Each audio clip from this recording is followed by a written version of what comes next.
നോക്കമ്മായി പിഞ്ചായിപ്പോയി അമ്മായി. പിഞ്ച് തണ്ണിമത്തൻ.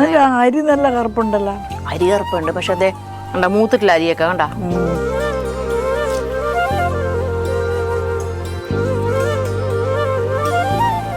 ഇത് നമുക്ക് അച്ചാറിടായിരുന്നല്ലേ? അത് അന്ന് തണ്ണിമത്തനിട്ട പോലെയാ. ഇങ്ങനെ കഴിക്കണല്ലേ നല്ലത്.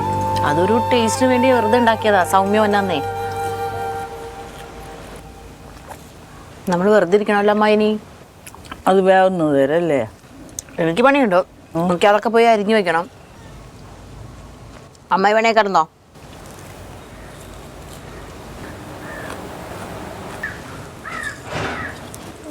എവിടെ പോയപ്പോ സാറ എവിടെ പോയപ്പോഴത്തേക്ക് മത്തൻ്റെ അരി, തണിമത്തൻ്റെ ഡ്രൈ ഫ്രൂട്ട്സില് ഇല്ല, അല്ലാതെ അവര് സെപ്പറേറ്റ് വെച്ചേക്കണം. നമുക്ക് ആവശ്യമുണ്ടെങ്കിൽ തൂക്കി വാങ്ങിക്കാം. അപ്പൊ മനസ്സിലായില്ലേ തണ്ണിമത്തന്റെ കുരുവൊക്കെ കഴിക്കുന്ന സാധനമാണെന്ന്.